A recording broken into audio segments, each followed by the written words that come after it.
lo largo de los episodios anteriores hemos conseguido desarrollar, gracias a Visual Studio, todo el comportamiento de la bola del jugador que encima interactúa. Ahora solo tenemos un jugador. Vamos a añadir un segundo.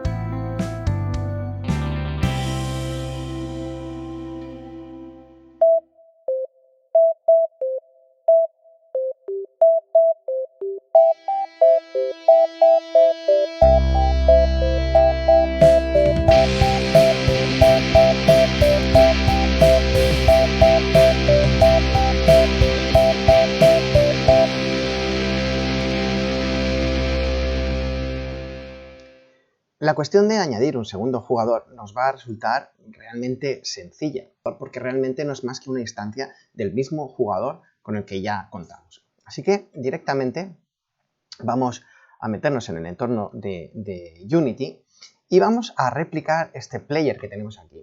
Si acaso, para que todo esto quede un poco más compacto y que ya que de momento no vamos a trabajar con eso, vamos a compactar estos elementos que tenemos aquí. Y ahora vamos a hacer eso. Tenemos el player, pero ahora vamos a cambiarle el nombre. Vamos a llamarle a este left player, porque lo que vamos a hacer es crearnos un segundo jugador, el jugador que está a la derecha. Simplemente podemos hacer aquí, botón derecho, duplicate, y ahora aparece un segundo left player que evidentemente vamos a tener que volverle a dar nombre, y ahora le vamos a llamar right player.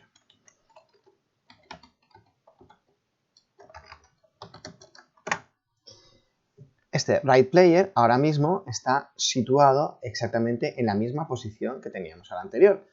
Eso es algo que tenemos que cambiar. En lugar de menos 5,5 vamos a ponerlo en 5,5 y voilà, ahí está nuestro segundo jugador. Jugador que ahora mismo es completamente operativo. Si directamente le damos al play y intentamos ejecutar esto, el jugador funciona. Vamos a hacerlo y vamos a mover las teclas que teníamos anteriormente. Fijaos cómo el jugador está y es operativo en el sentido de que se mueve exactamente igual. Solo que existe un problema, o bueno, varios problemas. El primero de los problemas es que ambos jugadores se mueven con las mismas teclas. No es eso lo que nosotros pretendemos, ni es eso lo que nosotros queremos. Así que esa es una de las cosas que vamos a intentar cambiar de nuestro código. Vamos a editar el código del jugador para hacer que las teclas sean distintas si me encuentro en el jugador de la izquierda o me encuentro en el jugador de la derecha. En este código ya habíamos introducido la lógica necesaria para controlar el jugador, y en este caso habíamos particularizado para el jugador de la parte izquierda. Vamos a añadir una segunda opción en el caso de que nos encontremos con el jugador de la parte derecha, pero para hacerlo hay que distinguirlo. Entonces vamos a utilizar lo que en C# llamamos un tipo enumerado. Voy a crearme un tipo que será enumerado, enum, y voy a llamarlo el tipo side, para saber en qué lado está. Y voy a enumerar sus posibles valores como left y right. Y además este tipo lo he hecho público para poderlo utilizar, porque dentro del código voy a añadir una nueva propiedad que será la propiedad pública de tipo side, y le voy a llamar mySide, que será el lado del jugador. Lado que ahora puedo llamar pues .left a su valor de left. Cuando tenemos left player ahora ya recompilado, fijaros cómo además de la variable speed que teníamos como pública, ha aparecido aquí en mySide un selector que me permite elegir si estoy entre left o right. Así pues, yo podré marcar que este es el jugador que está a la izquierda y el jugador que está a la derecha, le voy a poner que está a la derecha. Volvamos ahora al código fuente y ahora vamos a particularizar el tratamiento del teclado. Vamos a poner un comentario. Y ahora podemos distinguir si nos encontramos con el jugador de la izquierda o el jugador de la derecha. Vamos a asumir que el ser jugador de la izquierda es un valor por defecto, así que voy a detectar primero if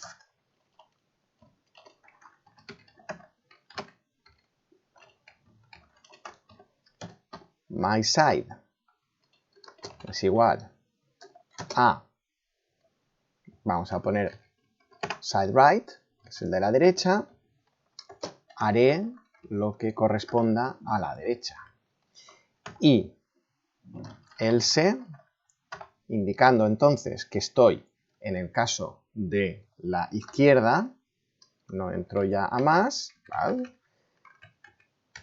Y esto será lo que ponemos a la izquierda. Para que quede claro,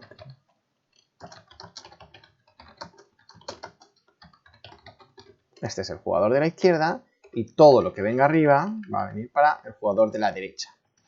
¿Qué teclas le vamos a asignar al jugador de la derecha? Pues el código va a ser exactamente el mismo, solamente que vamos a cambiar las teclas. Por ejemplo, en lugar de mirar Q para arriba y A para abajo, lo que podemos hacer es utilizar O y L, ¿de acuerdo? Entonces para arriba usaré la OK y para abajo la LK. Pero todo lo demás es exactamente igual.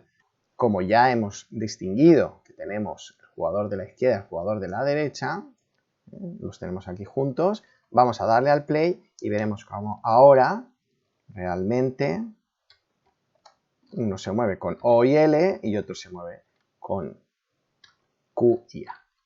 Y ya pueden jugar independientemente los dos jugadores. Ya tenemos los dos jugadores funcionando los dos a la vez, cada uno con sus teclas. Ahora mismo el juego es bastante monótono. En el juego original de Pong se rompía la monotonía utilizando dos trucos. En primer lugar, cada vez que la bola rebotaba en uno de los jugadores, se incrementaba la velocidad. Se trata ahora de modificar el comportamiento de la bola, para lo cual, cada vez que hay una colisión con el jugador, vemos que se le cambia el ángulo. Lo que podemos hacer es también incrementar la velocidad del jugador. Vamos a definir un incremento de la velocidad, porque así podríamos parametrizarlo. Así que voy a decir public float speed increment, que vamos a decir 1, por ejemplo. O sea, lo bastante visible. Y una vez tenemos ese incremento, cada vez que haya un rebote de este estilo, haremos que speed más igual speed increment. Lo mismo lo haremos tanto si el ángulo es positivo como si el ángulo es negativo. Añadimos a la velocidad el incremento de velocidad. Podemos ver este efecto del incremento aquí en el entorno. Podemos verlo aquí en donde pone speed. Vamos a verlo de nuevo. Como la bola, ¿veis? Cómo se ha incrementado su valor. Ahora estamos en 7, 8, 9. Cada vez el valor se incrementa hasta el punto de hacer el juego bastante más interesante y no ser tan monótono. Esa era una de las estrategias por las que se conseguía que el juego fuera un poquito más interesante. La segunda de las estrategias es que realmente los jugadores no son simplemente una colisión elástica, sino que dependiendo de la zona en la que la bola incidía en el jugador, se le daba un ángulo u otro. En el juego original de Pong, Alan Alcorn estaba muy limitado por la tecnología, pero él supo imponerse la tecnología y consiguió una estrategia muy inteligente. Él lo que hizo fue dividir el jugador en distintas zonas. Entonces, dependiendo de si la bola impactaba en esta zona, pues rebotaba con un ángulo así completamente recto. Si la bola impactaba en esta otra zona, rebotaba con un ángulo un poco superior, digamos de 15 grados. Si impactaba en esta zona, tendríamos un ángulo todavía superior, de unos 30 grados, y así sucesivamente. También en la parte inferior, pues tendríamos ángulos negativos. Nosotros podemos hacer algo similar, pero dado que disponemos de más recursos, podemos hacer algo un poquito más sofisticado. Nuestra estrategia va a ser la siguiente. En primer lugar, vamos a definir una magnitud que llamaremos d, que será la distancia, y va a ser la distancia entre el centro de la bola como impacte, este centro de aquí, la distancia de este centro al centro del jugador. O sea que la magnitud d será esto que podemos calcular como el centro de la bola menos el centro del jugador. Teniendo en cuenta que este jugador tiene una dimensión vertical un poquito menos de 1 por aquí y 1 por aquí, es decir, un poquito menos de 2, pero están repartidos, veremos que esta magnitud D va a estar en este extremo de aquí un poquito menos de 1, pero vamos a redondearlo, va a estar entre menos 1 y más 1 en este extremo de aquí. Esto será lo que llamamos nosotros D. ¿Y cuáles son los valores? Bueno, pues cuando está en menos 1, nosotros querríamos que la pelota saliera completamente en vertical. Esto es un ángulo de menos pi medios, ¿vale? Mientras que cuando está aquí en el centro, por ejemplo, queremos que salga completamente horizontal, eso es un ángulo de 0, y cuando está aquí en más 1, queremos un ángulo de pi medios. Llevando estos valores a esta recta que tenemos aquí, básicamente nos vamos a encontrar con una recta en la que a menos 1 le corresponde un valor de menos pi medios y a más 1 le corresponde un valor de pi medios.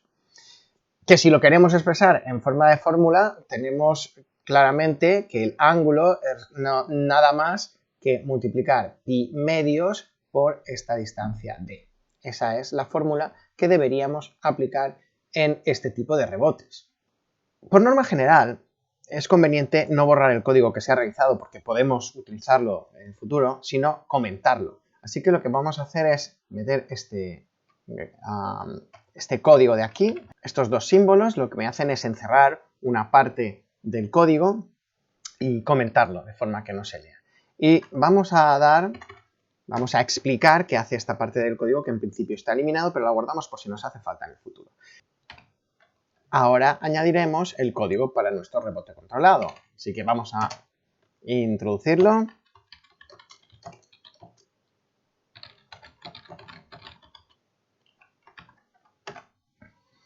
De momento hemos particularizado para el jugador de la izquierda. La bola no sabe en principio con qué jugador está colisionando.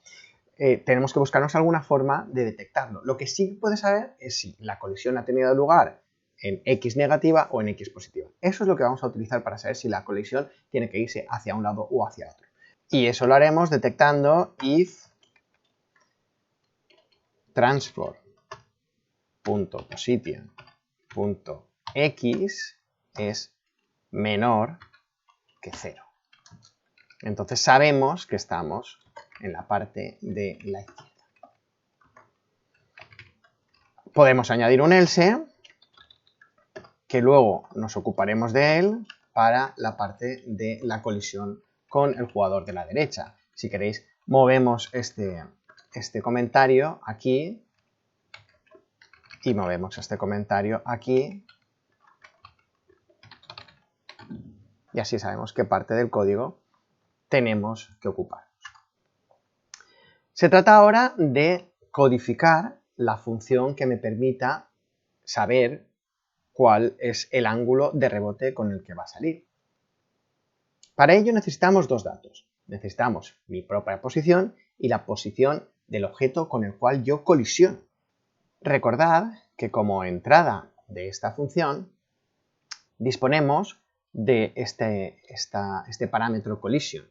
Podemos ir a collision y buscar de collision el objeto GameObject al que está asociado, y una vez tenemos ese GameObject ya podemos entrar a su componente transform y a su componente position, y en su caso la posición .i. Esa es la que a mí me interesa, el transform position i de la colisión, del objeto con el que colisiono. Ahora lo que tengo que hacer es comparar mi posición con la posición en i de este objeto. Así pues, me puedo crear una variable float a la que voy a llamar distance, que será precisamente la distancia entre transform.position.i menos, se me ha colado ahí un código que no quería, transform.position.i y la posición del otro objeto. Lo único que tengo que hacer es multiplicarla, esa distancia, lo único que tengo que hacer es multiplicarla para calcular el ángulo. Entonces, el ángulo de salida, angle, va a ser simplemente distance multiplicado por mathf.pi y dividido por 2.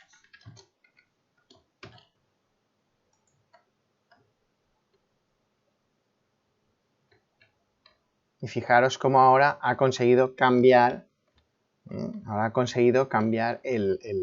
ángulo. Ya tenemos una parte bastante sustancial. Vamos a ver eso mismo aplicado al jugador de la derecha. Para calcular el rebote hacia la izquierda, podemos seguir una estrategia similar a la que hemos hecho en el caso de la derecha, pero va a tener una cierta complejidad. De entrada, vamos a definir la misma magnitud que teníamos anteriormente, esa distancia d como la distancia entre el centro de la bola menos el centro del jugador, esta magnitud que tendríamos aquí. De nuevo, esta distancia d va a variarme entre menos 1 y 1. Tendremos aquí este menos 1, este más 1, aquí tendremos el 0 y esta es la distancia d. ¿Cuáles son los valores que nosotros querríamos? En este caso vamos a tener, por ejemplo, cuando estemos en menos 1, queremos que vaya hacia abajo y este sabemos que es un ángulo de menos pi medios. Y luego este ángulo va a hacerse negativo, negativo, negativo hasta aquí, que será un ángulo de menos pi. Por su parte, cuando estamos en esta parte de aquí, cuando estamos en más 1, tendremos un ángulo de pi medios. Y a medida que vamos reduciendo esta distancia, lo que sucede es que este ángulo crece hasta el momento en que el ángulo tiene aquí un valor de pi. En definitiva, el problema que tenemos es que aparece una discontinuidad. La función con la que nos encontramos aquí es una función que presenta un salto precisamente en 0. Y ese salto hay que introducirlo como una condición no lineal en nuestra función. Es decir, que podríamos definir la recta, una recta que fuera entre, por ejemplo, menos 3 pi medios y pi medios, y posteriormente, si el ángulo nos aparece en esta parte de aquí, restarle 2pi. Lo primero es, como antes, calcular la distancia. Calculamos la distancia.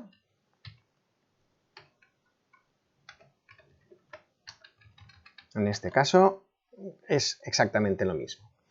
Ahora vamos a montar la recta. Calcularemos el ángulo como angle igual a math.pi menos la distancia, es lo mismo que teníamos anteriormente, por math.f.pi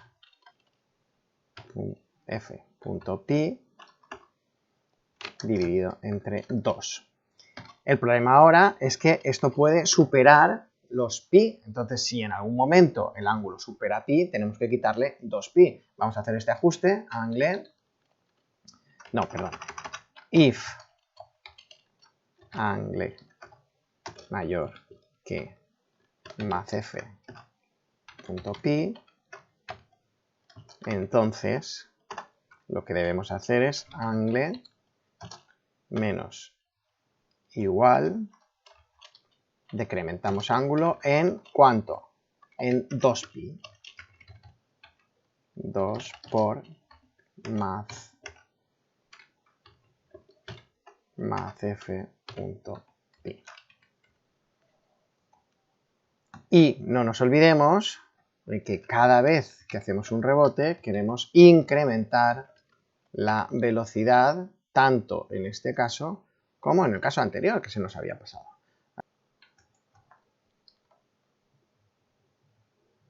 Volvemos a Unity y ahora si le damos a Play, veremos cómo se recoge este efecto de la colisión dependiendo de en qué punto estoy colisionando. Fijaros cómo ahora, muy bien, dependiendo del punto yo puedo darle un efecto u otro a la pelota según colisionamos. Pego así, sale hacia arriba, si le pego por la parte de abajo, sale más hacia abajo. Así más hacia arriba, así casi central, y además tenemos este efecto de incremento que teníamos que da un poquito más de interés al juego.